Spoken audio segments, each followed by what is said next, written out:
Introduction. What if work didn't feel like work? Let's get one thing straight. Corporate culture is often treated like a Pinterest board full of buzzwords and free snacks. We're like a family, they say. But let's be real. Most of us have been in workplaces where the family dynamic feels more like a Thanksgiving dinner gone wrong. You've got passive-aggressive aunts, micromanaging uncles, and someone who's definitely stealing your yogurt from the fridge. Enter Patty McCord, the former chief talent officer at Netflix. She didn't come to make you feel warm and fuzzy. She came to challenge the entire HR status quo. And in Powerful, she flips the table, throws out the rulebook, and says something radical. People don't need a parental boss or a ping pong table. They need truth, trust, and the freedom to do great work. So buckle up. If you're hoping for another corporate kumbaya about culture, this ain't it. But if you're ready for real talk about how to build a company where adults are treated like adults and actually get things done, then Powerful is your next blueprint. Chapter 1. The Netflix Culture Deck That Shook the World. It all began with a slide deck. Yes, you read that right. A PowerPoint presentation, 128 slides long, quietly uploaded to the internet, went viral before viral was a thing and started a revolution in how we think about work. This was the infamous Netflix Culture Deck, co-created by Patty McCord and Reed Hastings. Unlike most corporate documents, which are about as exciting as waiting in line at the DMV, this one didn't sugarcoat a thing. It basically said, "We're not your parents. We won't babysit you. But we expect brilliance and we'll reward it." Patty shares how this deck became a manifesto. One that said freedom and responsibility weren't mutually exclusive, but actually essential partners in innovation. In a place like Netflix, where the pace is breakneck and the standards are Everest level, you didn't keep your job because you were loyal. You kept it because you were excellent. And if you weren't, well, no hard feelings, but the door's that way. Tough, maybe, but liberating. Oh yes. Chapter 2, Saying Goodbye is a Leadership Skill. Here's where Patty really starts to mess with our heads, in the best way possible. In most companies, when someone leaves, it's either a funeral or a scandal. Cue the awkward farewell emails, the cupcakes in the break room, and the whispered gossip about what really happened. Patty says, let's stop pretending that jobs are forever. She introduces a refreshing, if slightly brutal, idea. Not every employee is right for every stage of your company's growth. And that's okay. If it's smart. She encourages leaders to have honest, forward-looking conversations with their teams. Ask questions like, where do you want to be in a year? Or, is this role helping you grow? And if the answer is no, then help them move on before resentment sets in. There's a raw honesty in this chapter that hits home. Why cling to someone who's no longer a fit, just because it's uncomfortable to say goodbye? It's not mean, it's merciful. And yes, it might mean fewer cupcakes, but it'll also mean fewer toxic hangovers from dragging relationships past their expiration date. Chapter 3. Pretending doesn't make it so. If you've ever sat in a strategy meeting where everyone nods in agreement, and then does the exact opposite once the meeting ends, you'll appreciate this chapter. Patty calls out the corporate theater of pretending. Pretending someone is doing a good job when they're not. Pretending to be a team, when half the group is secretly job hunting. Pretending a failing idea is still viable because admitting otherwise would make someone look bad. She pushes leaders to stop managing with fantasy and start managing with facts. That means real conversations. It means telling people how they're actually doing. Not performance reviews written in code, but clear, candid, in-the-moment feedback. Sure, it's awkward at first. But pretending costs more than discomfort. It costs trust, time, and talent. You know what pretending is? It's adult make-believe.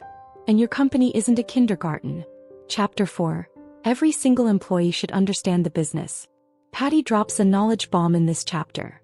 If you want people to act like owners, treat them like owners. That means pulling back the curtain and sharing the real numbers. Yes, even the ugly ones. At Netflix, employees didn't get the watered-down version of the truth. They saw the whole financial picture. Because when people understand the why behind decisions, they make better choices. Radical transparency builds radical trust. McCord urges leaders to stop hoarding information like it's some secret family recipe. Instead, give people context.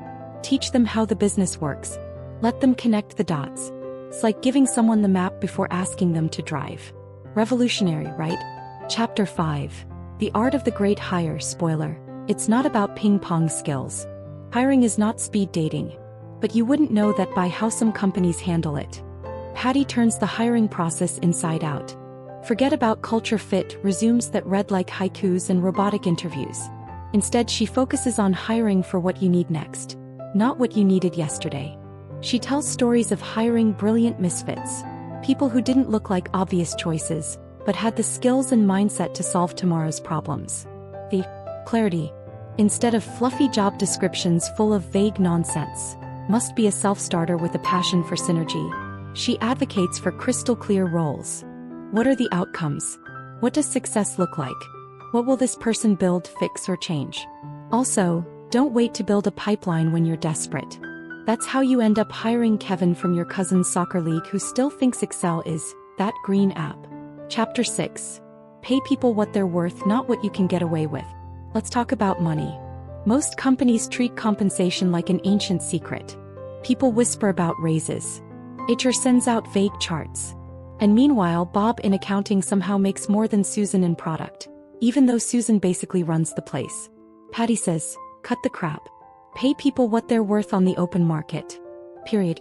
If your competitor would pay them more, match it, or be ready to lose them. And don't reward tenure, reward impact. Yes, loyalty is lovely, but this isn't a dog show. You're not handing out ribbons for most time spent sitting still. Be bold. Be honest. And for the love of spreadsheets, pay like a grown-up company. Chapter 7. Hard conversations are the backbone of real culture. Culture isn't nap pods and kombucha. It's not a wall of inspirational quotes in the conference room. It's the day-to-day grind of how you treat people and how you talk to each other. Patty makes it clear, real culture is built on honesty. It's built when someone tells their boss, hey, this isn't working, and the boss doesn't implode. It's built when someone fails and says so out loud, and the team learns from it instead of pointing fingers. Hard conversations aren't optional, they're essential. So don't avoid them. Learn to have them quickly, kindly, and without the emotional Olympics. It might be uncomfortable, but guess what? So is growth. Final thoughts. Freedom plus responsibility equals magic. By the end of Powerful, you'll either want to run your company like Netflix, or run to Netflix and beg for a job. But the deeper message isn't about Netflix. It's about courage. The courage to treat people like adults. The courage to tell the truth. The courage to say goodbye when it's time. Patty McCord doesn't offer a how-to guide so much as a wake-up call. She wants us to stop pretending, stop placating, and stop managing based on fear. Instead, she dares us to build workplaces where trust is earned, not assumed. Where people are free to do their best work and expected to. You won't find sugarcoating here. But you will find wisdom, clarity, and the occasional laugh from someone who's been in the trenches. Patty's writing is sharp, funny, and brutally refreshing, like a cold shower after a 3-hour corporate webinar. So here's the takeaway. Forget the old rules. Build your culture on freedom, responsibility, and truth. And maybe, just maybe, you'll build something powerful.